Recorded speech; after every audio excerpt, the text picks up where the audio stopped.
Pick a number. What's that number? You are Locked On Trojans, your daily podcast on the USC Trojans, part of the Locked On Podcast Network, your team every day.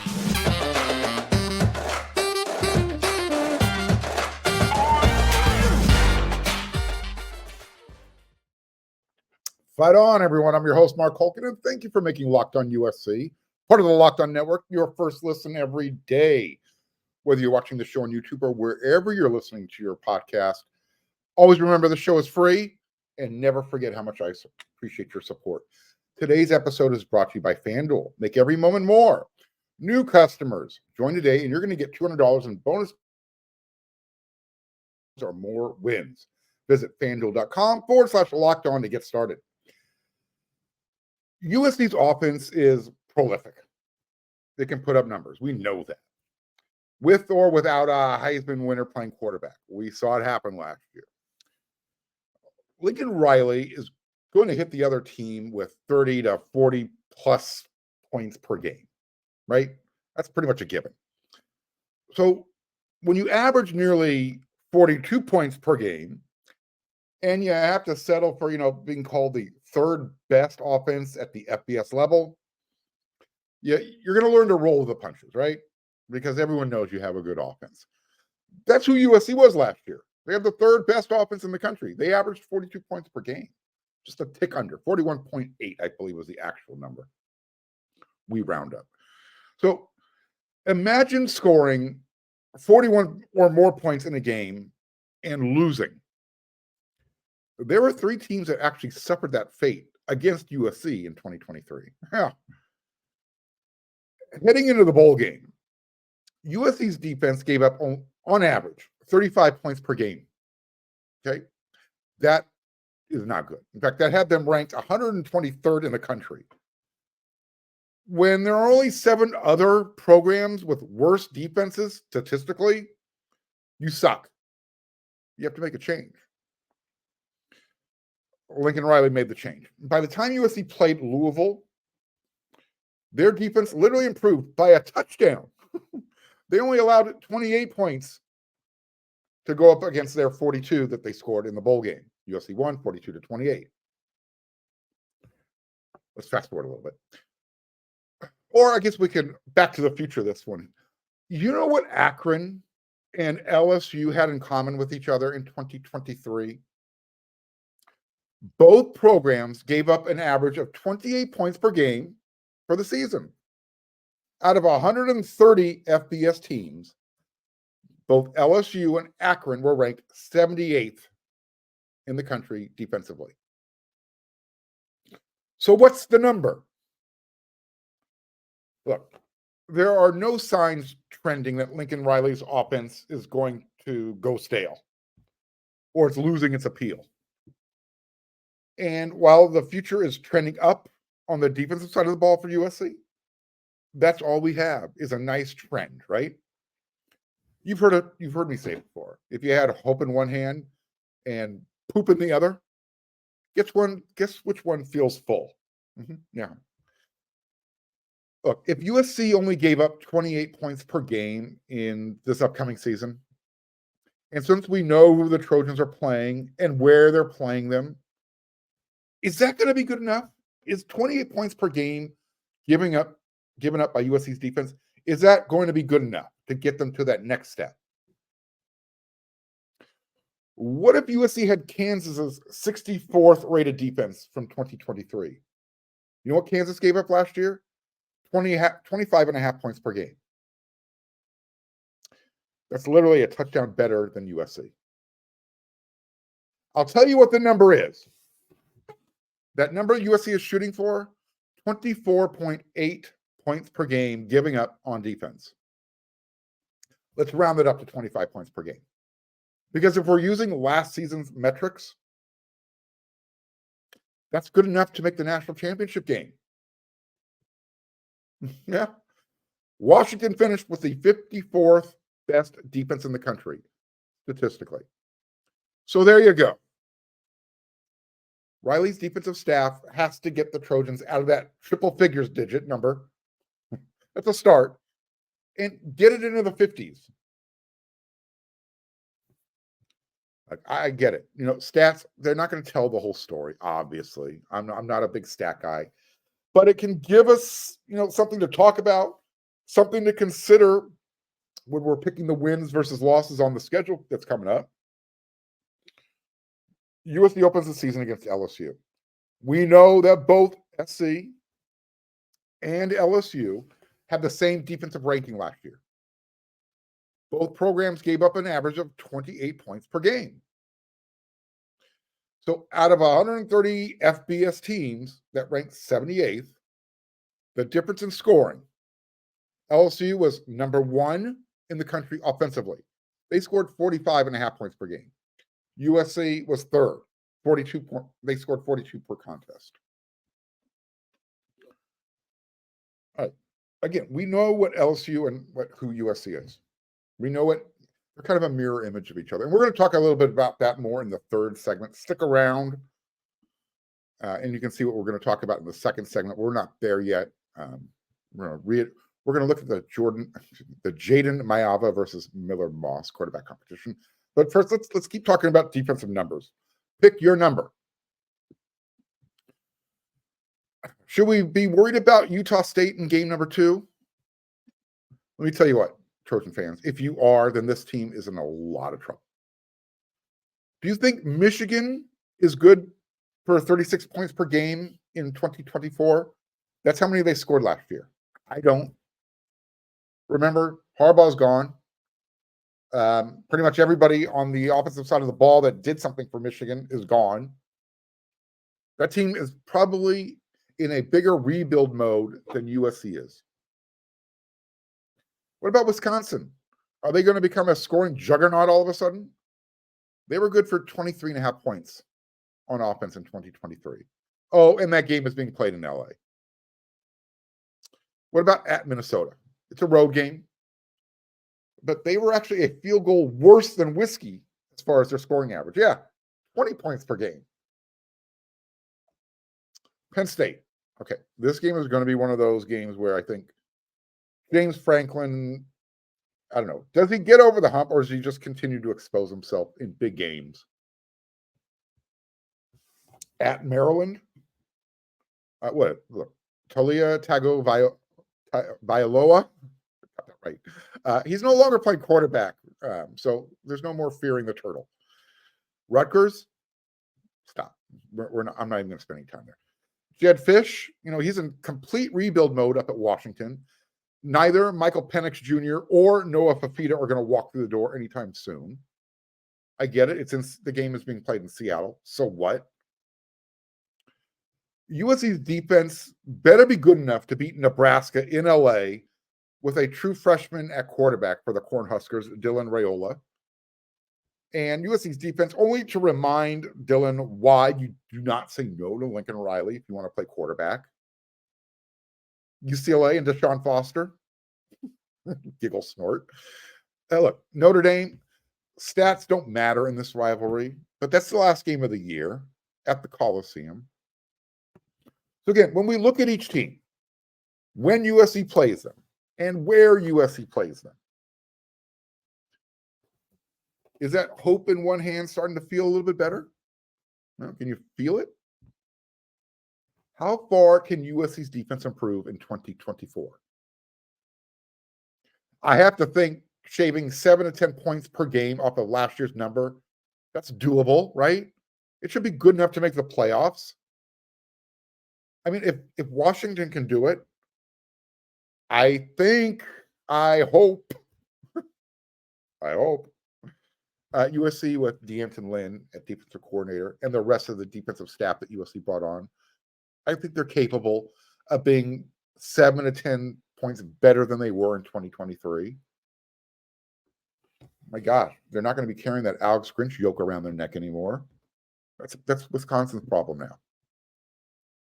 So there it is. What's the number? We know that USC cannot have a triple-digit ranked defense in 2024. We know the Big Ten offenses aren't that prolific, aren't that great. So USC's defensive number is going to improve statistically just because they're going up against the Iowas of the world. Take that, Kirk Ferentz. So yeah, what's the number? It's not so much, where they rank as far as, are they 50th in the country, 64th in the country? What's the points per game? I think if USC can shave 7 to 10 points off what they did last year, they're going to be in the playoffs. You disagree? You agree? Hit me up in the comments section. You know where to find me. Hey, you like this show? I know you do. Podcast of the week. Thank you. If you're watching on YouTube, become a subscriber. You see this? That's called a thumbs up. I need you to smash it. Like the show. Don't forget to hit that bell notification button. And that way, this show continues to grow. And I cannot do it without your help. So thank you very, very much.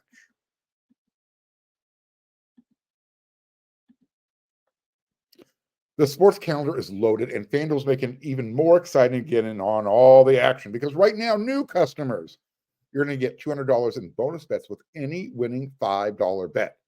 That's $200 you can bet on the tournament, the basketball tournaments, the Dodgers, the Lakers. You LA Kings fan? Go Kings go, and so much more. Visit FanDuel.com/lockedon and make your first bet a big win. FanDuel, America's #1 sportsbook.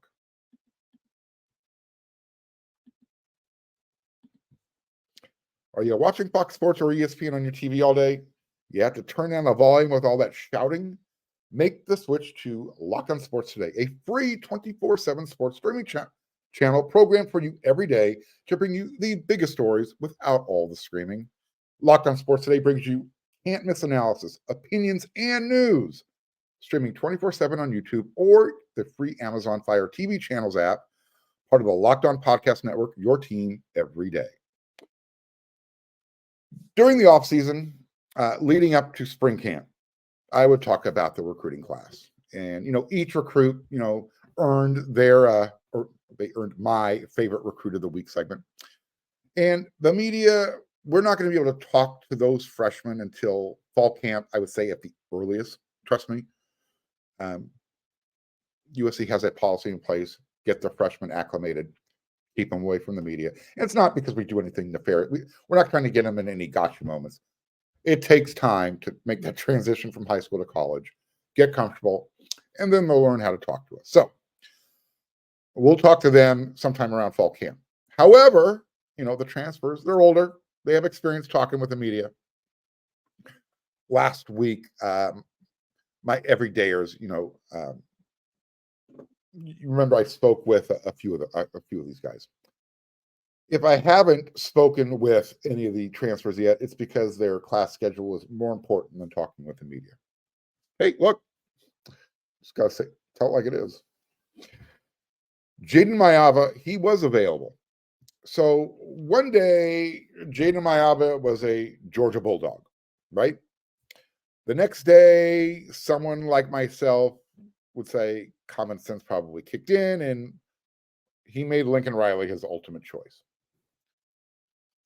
I think it's hard to argue, even if you're a Georgia fan, but if you play quarterback and you want the best development at the position, then USC and Lincoln Riley probably makes more sense. I mean, why would one of the hottest transfer portal quarterback commodities change his mind? What changed? As far as Jayden was concerned, the answer was simple. He said, not really much. I wanted to play under Lincoln Riley, just the things he's done and all of his accomplishments he has under his belt. Perfectly good, valid reasons why you say, all right, I don't want to be a Georgia Bulldog anymore. I was a Georgia Bulldog for 24, 48 hours, whatever that short time was. But what changed? Look, I'm not making any accusations, okay? I'm just kind of throwing this out there for supposition. Let's talk about it. How much of Jayden's decision was wanting to be developed by Lincoln Riley? And how much did NIL play a role? Was it about a chance at early playing time, competing against Miller Moss? I have to think that was a big part of the decision-making process when Jayden sat down with his family to finally make a final decision. before flipping from Georgia to USC, which I think he started a trend. Remember, Justice Terry, defensive tackle, committed, not anymore. He flipped to USC. I think it has more to do with the opportunity to play early. Carson Beck is entrenched as QB1 for the Jaja Bulldogs. Miller Moss, he has the Holiday Bowl and the support of the locker room. So how is this going to play out?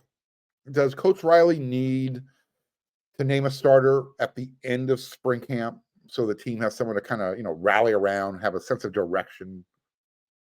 Or, does Coach Riley keep the competition open going into fall camp?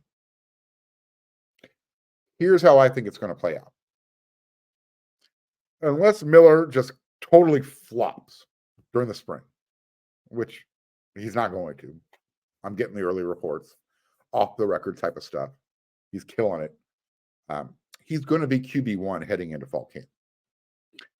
And he'll be QB1 when USC plays LSU. Now, with that said, I think there's going to be a Jayden Maiava package. I was finger quoting that for those of you listening on your favorite podcast platform. I think they will install a Jayden Maiava package. Just to give the opponent something to think about when they're, they have the game plan for on a week-to-week basis. The last time Lincoln Riley replaced a starting quarterback, Caleb Williams took the ball from Spencer Rattler. Rattler ended up transferring to South Carolina. I'm not saying that's the scenario that's going to play out here. But, in a sense, Riley recruited Jayden Maiava to come to USC. He more than happily adopted Miller Moss when he took over the program. Now he has to pick a favorite. That's part of the process for a head coach. It's the nature of the beast. You got to play favorites, especially a quarterback. Protect the ball, play smart, and allow your skill guys like Jacoby Lane, Deuce Robinson, Zachariah Branch, and Mekhi Lemon to do all the heavy lifting? Or does Lincoln Riley gamble a little bit? Going to Vegas, do you go with the bigger gunslinger, the guy with a bigger arm, allegedly, the guy with the gunslinger mentality, the guy that kind of Jayden Maiava showed us who he was when he was at UNLV? It's Lincoln Riley's decision to make, but that's what's going on right now during spring camp. So who's going to be QB1 by the time fall camp rolls around? I gave you my opinion. I told you how it's going to play out. Do you agree? Do you think Lincoln Riley needs to name a starting quarterback at the end of spring camp? Or do you just say, you know what? I'm not going to do that. We're going to keep the competition open. We'll figure it out after the first couple of weeks of fall camp.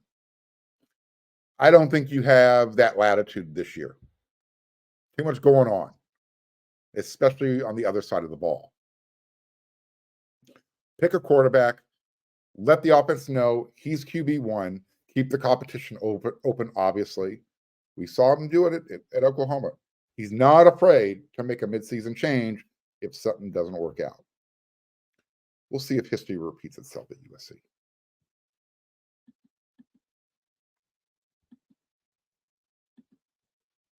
Do you know what I like about the Fire TV product? Well, if you have a smart TV, turn it on. It's there. It's pretty easy, right? If you don't have a smart TV, go get a Fire Stick. Plug it in. Now you have a smart TV. Fire TV is your destination for sports, from live games to highlights to in-depth analysis, whether it's opening weekend for baseball or the college basketball tournaments. You're going to want to have a Fire TV. And did you know that Fire TV recently created Fire TV channels to deliver a constant supply of the latest videos from your favorite sports brands, and they do it all for free? And that includes all of us at Locked On and most of the big pro leagues and college conferences as well. Check out Fire TV channels on Fire TV and your Alexa devices. And if you haven't checked out Fire TV channels, you should. Trust me on this. To learn more, visit www.amazon.com/Locked On Fire TV.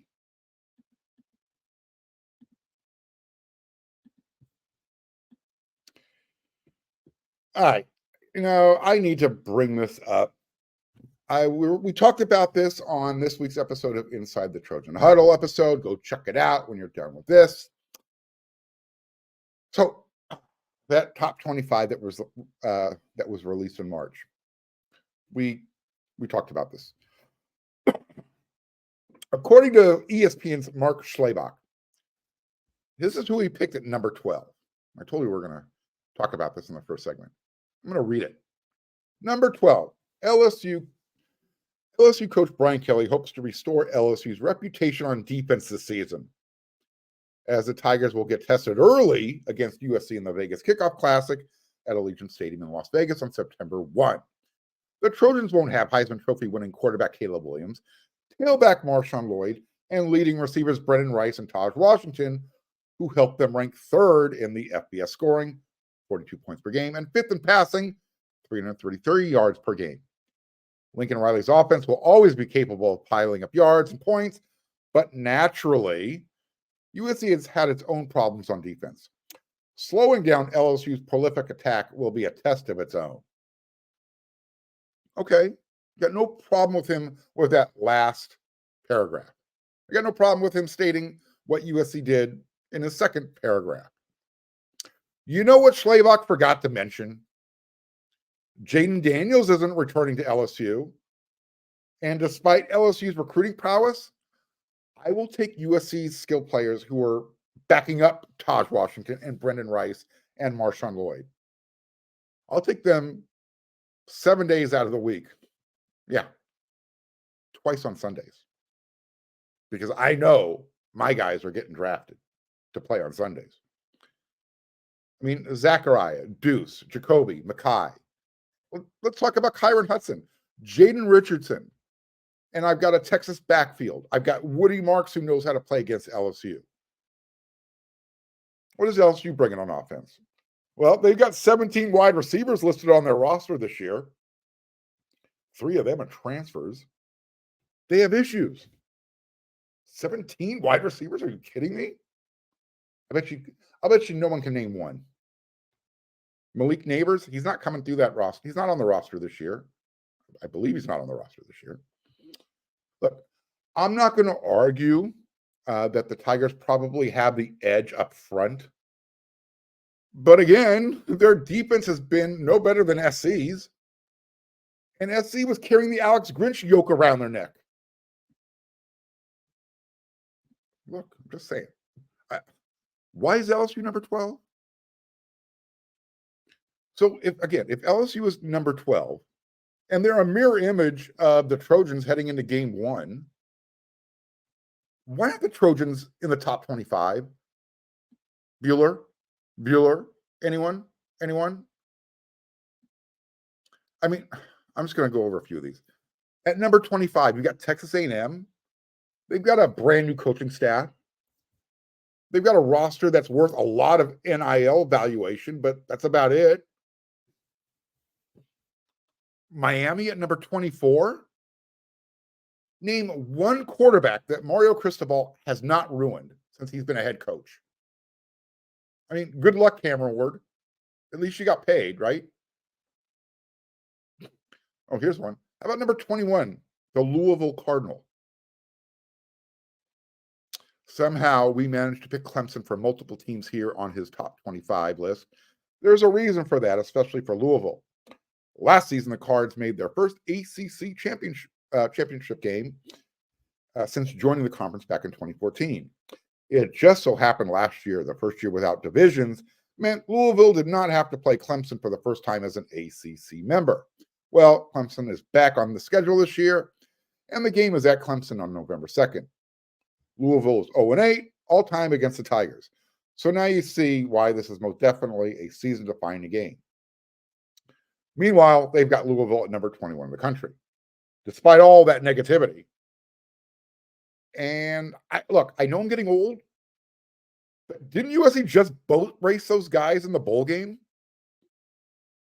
I mean, the final score was 42-28. Why is USC not ranked in the way too early top 25? Can anybody explain that to me? I'm not saying USC needs to be in the top 5, but with Ohio State or Georgia. Oregon, I think, is way too high at number 3, but hey, we'll leave it alone.